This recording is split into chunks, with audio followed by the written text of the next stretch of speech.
Hello everyone.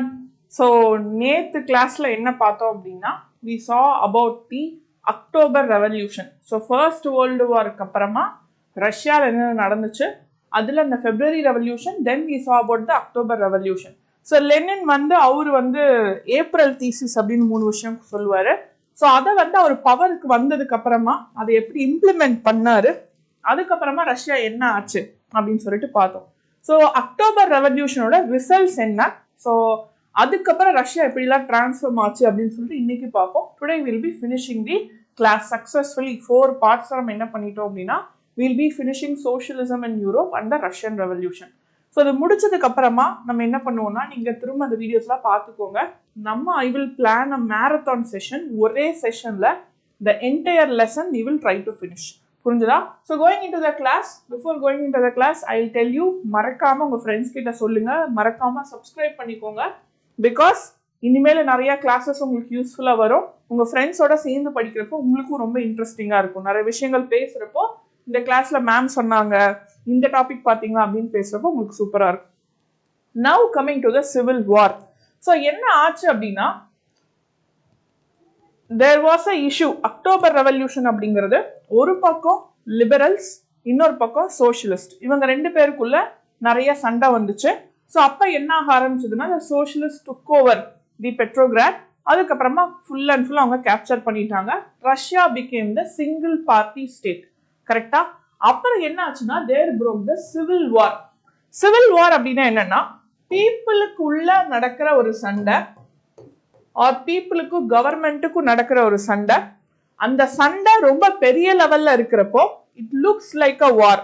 Civil வார்ங்கிறது realistically speaking war அப்படின்னு ஏன் சொல்றோம்னா, அதோட இம்பாக்ட் ஈவன் தோ பீப்புளே ஃபைட் பண்ணிக்கிறாங்கவா இருந்தாலுமே அதோட இம்பாக்ட் பாக்குறப்போ ஒரு வாரோட இம்பாக்டா இருக்கிறதுனால அதை சிவில் வார் அப்படின்னு சொல்லுவாங்க. இந்த சிவில் வார்ல யாரெல்லாம் இன்வால்வ் ஆயிருக்காங்க அப்படின்னு பாத்தீங்கன்னா, they use the term colours use பண்ணுவாங்க. இது கொஸ்டினா கேட்கலாம். ரெட்ஸ் அப்படிங்கிறவங்க யாருன்னா போல்ஷெவிக்ஸ். ஸோ போல்ஷெவிக் தான் இப்போ யாரா இருக்காங்கன்னா, they are having the control over the country. போல்ஷெவிக்ஸ் are called as the reds. So இவங்க கூட யாரு ஃபைட் பண்றாங்க அப்படின்னு பாத்தீங்கன்னா, we call the greens.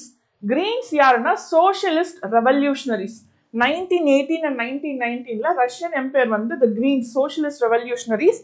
And whites அப்படிங்கிறவங்க யாருன்னா ப்ரோ சாரிஸ்ட். சாரிஸ்ட் யார் ஞாபகம் இருக்கா? Tsar Nicholas II. இவர் தான் வந்து பிப்ரவரி ரெவல்யூஷன்ல he will be removed. கரெக்டா? ஸோ அவர் தான் சார் நிக்கோலஸ் II ஆர் அந்த சாரிஸ்ட் மொனார்கி திரும்ப வரணும் அப்படின்னு நினைக்கிறவங்க எல்லாம் ஒயிட்ஸ். ஸோ இவங்களுக்கு யாரு சப்போர்ட் பண்றாங்கன்னா, French, America, British and Japanese troops வந்து இந்த ஒயிட்ஸுக்கு சப்போர்ட் பண்றாங்க. ஸோ இவங்களும் போல்ஷெவிக்ஸும் ஃபைட் பண்றாங்க. புரிஞ்சுதா? So greens plus whites against reds, இதுதான் கணக்கு. ஸோ கிரீன்ஸுங்கிறவங்க யாருன்னா சோவியத் ரெவல்யூஷனரிஸ், ஒயிட்ஸுங்கிறவங்க யாருன்னா ப்ரோ சாரிஸ்ட், ரெட்ஸுங்கிறவங்க யாருன்னா போல்ஷெவிக்ஸ். நல்லா ஞாபகம் வச்சுக்கோங்க, இது வந்து 1 மார்க்ல கூட கேட்கலாம். இவங்களுக்கு நடுவுல நடந்த வார தான் என்னன்னு சொல்றாங்கன்னா the civil war of Russia அப்படின்னு சொல்றாங்க. மே டே டெமான்ஸ்ட்ரேஷன் மாஸ்கோல, இது வந்து ஒன் ஆஃப் த எக்ஸாம்பிள். 1918ல மே டே லேபர், ஓகேவா, அதுதான் வந்து labour day, international labours day இருக்கு இல்லையா, அந்த மே டே டெமான்ஸ்ட்ரேஷன் அந்த பிக்சர். ஸோ ஜான்வரி 1920 போல்ஷெவிக்ஸ் வந்து most of the former Russian empire அவங்க தான் கண்ட்ரோல் பண்ணிட்டு இருக்காங்க. அவங்க வந்து எதுக்காக கண்ட்ரோல் பண்றாங்கன்னா, சோஷியலிசம் அவங்க அப்ஹோல்ட் பண்றதுக்காக கண்ட்ரோல் பண்றாங்க. அப்ப அவங்க என்ன பண்றாங்க அப்படின்னா, போல்ஷெவிக்ஸ் வந்து லோக்கல் நேஷனலிஸ்ட் நிறைய பேரை வந்து மசாக்கர் பண்றாங்க. மசாக்கர்னா மாசா மர்டர் பண்றதா மசாக்கர் அப்படின்னு, மாஸ் மர்டரா மசாக்கர் அப்படின்னு சொல்லுவாங்க. So most non Russian nationalist வந்து பொலிட்டிக்கல் அட்டானமி கொடுக்கப்படுது. ஸ்டேட்ஸ் வந்து போல்ஷெவிக்ஸ் கிரியேட் பண்ண ஸ்டேட்ஸ் டிசம்பர் 1922லாம் நான் ரஷ்யன் நேஷனலிஸ்டுக்கு எல்லாத்துக்குமே அட்டானமி கொடுக்குறாங்க. That is how they are forming this big Russian Soviet. புரிஞ்சுதா? ஸோ இப்போ வந்து ஒரு சோஷியலிஸ்ட் சொசைட்டி அவங்க ஃபார்ம் பண்றாங்க. எப்படியோப்பட்ட ஒரு சொசைட்டியா அது இருக்கு சோஷியலிஸ்ட் சொசைட்டி அப்படின்னா, சிவில் வார் நடந்துட்டு இருக்கப்ப கூட பேங்க்ஸ் வந்து நேஷனலைஸ்டா இருக்கு அண்ட் இண்டஸ்ட்ரீஸும் நேஷனலைஸ்டா இருக்கு. அப்படின்னா என்ன அர்த்தம்? நேஷனலைஸ்ட்னா நம்ம என்ன பார்த்தோம்? கவர்மெண்டோட கண்ட்ரோல் இருக்குன்னு அர்த்தம். புரிஞ்சுதா? ஸோ சிவில் வார் நடந்துட்டு இருக்கப்போ industries and banks were nationalised. இது யாரு கீழே? போல்ஷெவிக்ஸோட ரூல் இது. அண்ட் பெசன்ஸ் வந்து கல்டிவேட் பண்ணலாம் லேண்டை அப்படின்னு சொல்லிட்டு அவங்க பெர்மிஷன் கொடுக்குறாங்க. புரிஞ்சுதா? ஸோ இது ஒரு விஷயம் நடக்குது. Then what happen, centralised planning process introduce பண்றாங்க. ஸோ அஃபீஷியல்ஸ் வந்து work on economy 5-year period. இப்போ நமக்கு கூட கொஞ்சம் வருஷம் முன்னாடி வரைக்கும் we had this 5-year plan. So இந்த 5 இயருக்கு ஒரு பிளான் போடுவாங்க, அதுல ஒரு டார்கெட் ஃபிக்ஸ் பண்ணுவாங்க. அந்த டார்கெட்டுக்கு எல்லா பீப்புள்ல இருந்து எல்லாருமே ஒன்னா ஒர்க் பண்ணுவாங்க அண்ட் வர்ற அவுட்புட்டை ஷேர் பண்ணிக்குவாங்க. புரிஞ்சுதா? ஸோ அப்படி ஒரு 5-year பிளான் போடுறாங்க. அப்படி ஃபர்ஸ்ட் 2 பிளான்ஸ்ல வந்து கவர்மெண்ட் வந்து எல்லா ப்ரைஸையும் ஃபிக்ஸ் பண்ணி இண்டஸ்ட்ரியல் growth ப்ரமோட் பண்றதுக்கு அவங்க ட்ரை பண்றாங்க. எப்பன்னா 1927 இருந்து 32, 33 இருந்து 38, 2 5 years. புரிஞ்சுதா? ஸோ அப்படி அவங்க பிளான் பண்றாங்க. பட் என்ன அப்படின்னா இது சென்ட்ரலைஸ்டு பிளானிங் மூலமா எக்கனாமிக் growth வருது. பட் என்ன இஷ்யூனா நிறைய இண்டஸ்ட்ரீஸ் ரேபிட் கன்ஸ்ட்ரக்ஷன் பண்றதுனால என்ன ஆகுதுன்னா கண்டிஷன்ஸ் அவ்வளோ நல்லா இல்லை. It is very poor. புரிஞ்சுதா? அந்த இண்டஸ்ட்ரீஸ் வந்து நிறைய இண்டஸ்ட்ரீஸ் வருது, பீப்புளுக்கெல்லாம் ஒர்க்கிங் கண்டிஷன் ரொம்ப புவரா இருக்கு, அவங்களுக்கு வந்து நல்ல ஃபுட்டு நல்ல பிளேசஸ் எல்லாம் இல்லை, அந்த மாதிரி ஒரு புவர் கண்டிஷனா இருக்கு. And they're also bringing a schooling system. புரியுதா? ஸ்கூலிங் சிஸ்டம் மூலமா ரொம்ப முக்கியமா என்ன பண்றாங்கன்னா ஃபேக்டரி ஒர்க்கர்ஸ் பெசன்ஸ் கூட யூனிவர்சிட்டிக்கு போக முடியும் அப்படிங்கிற மாதிரியான ஒரு ஈக்குவாலிட்டி கொண்டு வராங்க.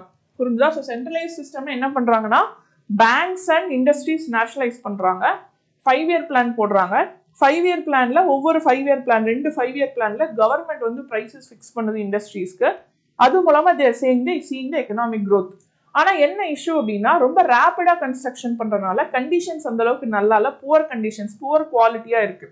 அண்ட் தென் ஸ்கூலிங் சிஸ்டம் கொண்டு வராங்க. இந்த ஸ்கூலிங் சிஸ்டம் மூலமா இண்டஸ்ட்ரியல் ஒர்க்கர்ஸும் பெசன்ஸும் கூட ஸ்கூலுக்கு போக முடியும், யூனிவர்சிட்டிஸ்க்கு போக முடியும் அப்படிங்கிற மாதிரியான ஒரு ஈக்குவாலிட்டி அவங்க கொண்டு வராங்க.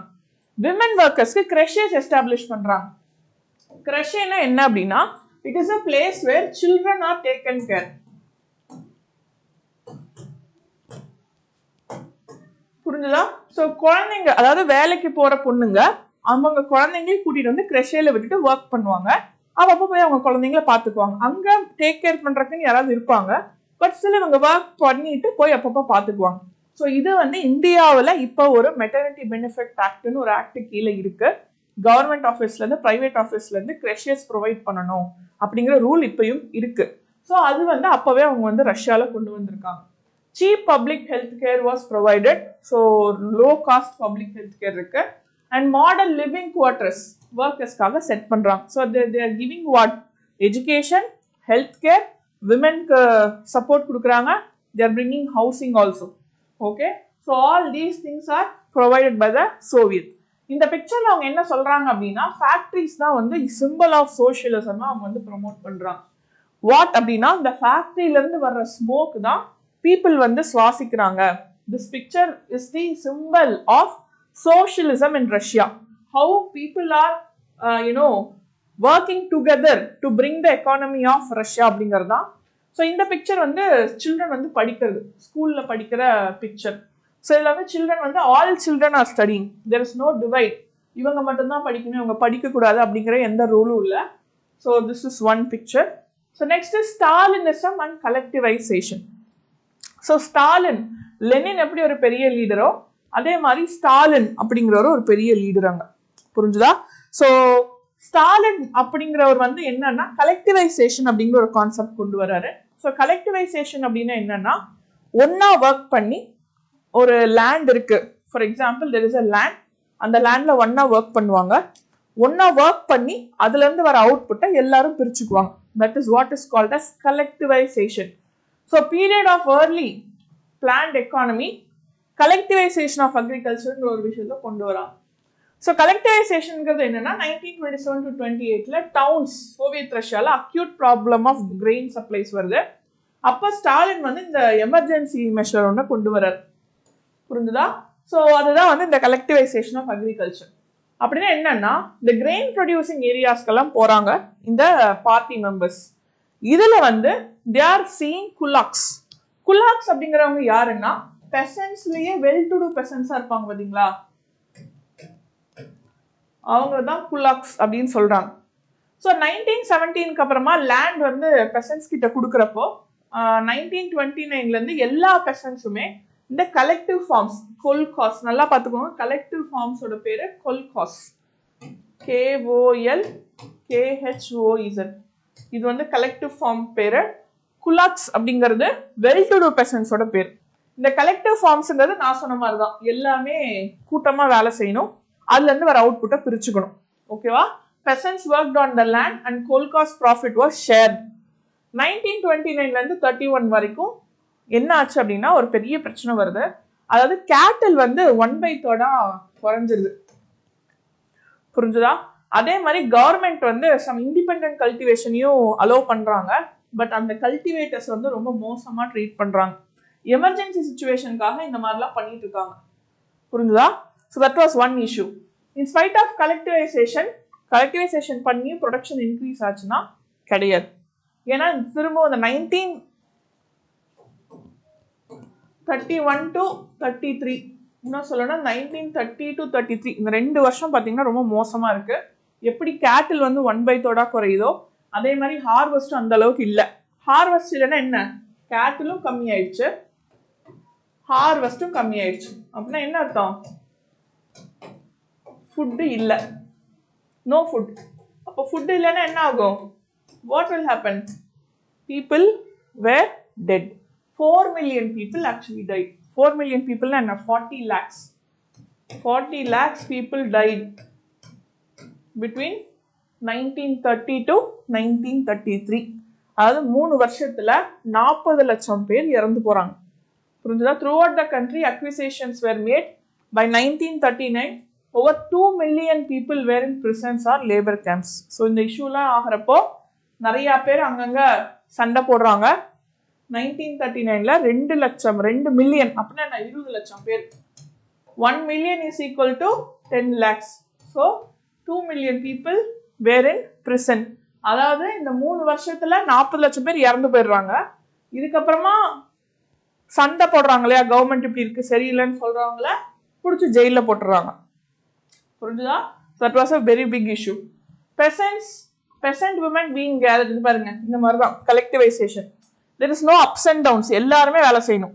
இந்த மாதிரி கூட்டமா என்ன பண்ணுவாங்கன்னா ஒரு லேண்ட் இருக்கும், அதெல்லாம் கூட்டமா வேலை செய்வாங்க. வர்ற அவுட்புட்டை ஈக்குவலா ஷேர் பண்ணிக்குவாங்க. நீங்க நல்லா வேலை செஞ்சாலும் நல்லா வேலை செய்யலைனாலும் ஈக்குவலா ஷேர் பண்ணிக்குவாங்க. அந்த மாதிரி இப்ப என்னன்னா ரஷ்யன் ரெவல்யூஷன், அதுல பிளஸும் பார்த்துட்டோம் மைனஸும் பார்த்துட்டோம். பட் ரஷ்யன் ரெவல்யூஷனோட இம்பாக்ட் வேர்ல்டு லெவல்ல எப்படி இருந்துச்சு அப்படிங்கறது ஒரு கொஸ்டின் கேட்பாங்க. அதுக்கான ஆன்சர் என்னன்னா ஃபர்ஸ்ட் பாயிண்ட் வந்து many countries communist parties form பண்ணாங்க. இந்தியாவிலுமே வந்து நம்மளுக்கு communist party of India Marxist இன்னைக்கும் இருக்கு. புரியுதா? ஸோ இந்த கம்யூனிசம் அப்படிங்கிற ஒரு விஷயத்த வந்து வேர்ல்டு லெவல்ல எல்லாருக்கும் கொண்டு போனது யார் அப்படின்னா ரஷ்யா தான். First point. புரிஞ்சுதா? ரஷ்யால மட்டும் இல்லாம வெளியே பிரிட்டன்ல கூட communist party of Great Britain form பண்ணாங்க. நான் ரஷ்யன்ஸ் யுஎஸ்எஸ்ஆருக்கு வெளியே இருக்கிறவங்க எல்லாம் கூட இந்த கான்ஃபரன்ஸ் ஆஃப் பீப்புள்ஸ் ஆஃப் ஈஸ்ட்ல வந்து அட்டென்ட் பண்ணாங்க. 1920ல நடந்துச்சு. பீப்புள் வந்து அட்டென்ட் பண்ணாங்க. புரிஞ்சுது? அடுத்தது போல்ஷெவிக்ஸ் கமின்டர்ன் அப்படின்னு ஒன்று வந்து ஃபைன் பண்றாங்க. அப்படின்னா என்னன்னா international union for pro Bolshevik socialist parties அப்படின்னு சொல்லிட்டு போல்ஷெவிக்ஸ் ஒரு கமின்டர்ன் வந்து ஃபார்ம் பண்றாங்க. அது வந்து ஒரு யூனியன் ப்ரோ போல்ஷெவிக்ஸ். இந்த போல்ஷெவிக்ஸை சப்போர்ட் பண்றவங்க த ரெட்ஸ் அப்படின்னு சொல்றாங்க இல்லையா, அவங்கள சப்போர்ட் பண்றவங்க எல்லாரும் ஒரு யூனியன் ஃபார்ம் பண்றாங்க. அதே மாதிரி செகண்ட் வேர்ல்டு வார் வர்றப்போ யுஎஸ்எஸ்ஆர் வந்து சோசியலிசம்க்கு ஒரு ஃபேஸ் கொடுத்துருந்தாங்க. ஓகேவா? ஒரு வேர்ல்டு லெவல்ல சோசியலிசமோட பவரை வந்து இன்க்ரீஸ் பண்ணியிருந்தாங்க. சோசியலிசம்னு ஒன்றும் இல்லை, workers and peasants are equal. அதாவது there is no ups and downs. Workers and பெசன்ட்ஸுக்கு ஈக்குவலான ரைட்ஸ் கொடுக்கணுங்கிறது தான் ஒரு பேசிக்கான சோசியலிசமோட. அதாவது சொசைட்டில எல்லாருமே ஈக்குவல். ஸோ அவங்களுக்கு எக்கனாமிலையுமே ஈக்குவலா இருக்கணும் அப்படிங்கிறது தான் இந்த சோசியலிசம். அதுக்கு ஒரு ஃபேஸ் வேர்ல்டு லெவல்ல ஒரு பெரிய ஒரு எப்படி பிரெஞ்சு ரெவல்யூஷன் வந்து ரிபப்ளிக் அப்படிங்கிற கான்செப்டை பெருசா கொண்டு வந்தாங்க, டெமோக்ரஸி பெருசா கொண்டு வந்தாங்களோ அதே மாதிரி சோசியலிசம்க்கு ஒரு ஃபேஸ் கொடுத்தது யார் அப்படின்னு பாத்தீங்கன்னா ரஷ்யன் ரெவல்யூஷன் தான். புரிஞ்சுதா? அதுல especially USSR became a great power and its industry and agriculture developed and the poor were being fed. USSR na ஒண்ணும் இல்ல, it's a Soviet Russia. புரிஞ்சுதா? So United States of Soviet Russia, அதுதான் வந்து USSR. Socialism வந்து யாரெல்லாம் support பண்ணாங்களோ அவங்களாம் ஒரு சோவியத் யூனியன் அப்படின்னு ஃபார்ம் பண்ணாங்க. ஸோ அந்த யூஎஸ்எஸ்ஆர் வந்து ஒரு பெரிய பவரா ஃபார்ம் ஆச்சு. இண்டஸ்ட்ரீஸ், அக்ரிகல்ச்சர் டெவலப் ஆச்சு. Poor people well being fed. புரிஞ்சுதா? ஸோ வெளியிருந்து பார்க்குறப்போ அது ரொம்ப ஸ்ட்ரிக்டா இருந்தாங்க அப்படி இப்படின்னு சொன்னாலும் புவர் பீப்புளுக்கான ஒரு சப்போர்ட்டா இந்த சோஷியலிசம் வந்துச்சு. By end of 20th century, international reputation of USSR as a social country declined. ஆனால் 20th century கிட்ட, 20th century என்ன 1900லேருந்து 1999 வரைக்கும் இந்த பீரியட்ல, especially end of 20th century என்ன 1980s வச்சுக்கலாமா, 1980s to 1999 இந்த டைம்ல வந்து என்னாச்சு அப்படின்னா யூஎஸ்எஸ்ஆரோட அந்த வேர்ல்டு பவர் அப்படிங்கிற அந்த இது வந்து டிக்ளைன் ஆச்சு. புரிஞ்சுதா? ஸோ ஃபேக்ட்ரி, டைனிங் ஹால் பாருங்க இப்படியே எவ்வளோ பெருசு இருக்கு பார்த்தீங்களா. ஃபேக்ட்ரி, டைனிங் ஹால் என்ன எல்லாருமே ஈக்குவலாக உட்காந்து சாப்பிட்றது, எல்லாருக்கும் ஈக்குவலான ஃபுட்டு கிடைக்கிறது. அதுதான் இந்த சோஷியலிசம்ல இருக்கிற ஒரு விஷயம். Everybody are equal. கவர்மெண்ட் இருக்கும், கவர்மெண்ட் கிட்ட தான் எல்லா ப்ராப்பர்ட்டி இருக்கும். இப்போ கிளாஸ் டிஃபரன்ஸ் இருக்குல்ல, அதாவது ரிச், புவர், மிடில் கிளாஸ் அந்த மாதிரி இல்லை, எல்லாருமே ஒர்க் பண்ணுவாங்க, கவர்மெண்ட்டுக்கு ஒர்க் பண்ணுவாங்க, வர்ற அவுட்புட்டை எல்லாருக்கும் ஈக்குவலாக பிரித்து கொடுப்பாங்க. அதுதான். So that is what is the concept of nationalisation, socialism, communism, இது எல்லாத்துக்குமே. புரிஞ்சுதா? So successfully I finish this topic. Socialism in Europe and the Russian ரெவல்யூஷனை சக்ஸஸ்ஃபுல்லாக ஃபினிஷ் பண்ணிட்டோம். ஸோ 4 பார்ட்டாக நான் உங்களுக்கு டிஸ்கஸ் பண்ணியிருக்கேன். இது எல்லாத்தையுமே நல்லா பாருங்க, திரும்ப ரிவைஸ் பண்ணுங்க. ஏன்னா this is a very big lesson. So நல்லா ஞாபகம் வச்சுக்கணும். அந்த சைக்கிள் ஆஃப் ஈவெண்ட்ஸை நீங்கள் ஞாபகம் வச்சுக்கிட்டீங்க அப்படின்னா தான் உங்களுக்கு ரொம்ப ஈஸியாக இருக்கும். ஓகேவா? So thank you so much. இந்த மாதிரியான சூப்பரான ஒரு கிளாஸோட திரும்பவும் உங்களை மீட் பண்ணுறேன். பாய் பாய்.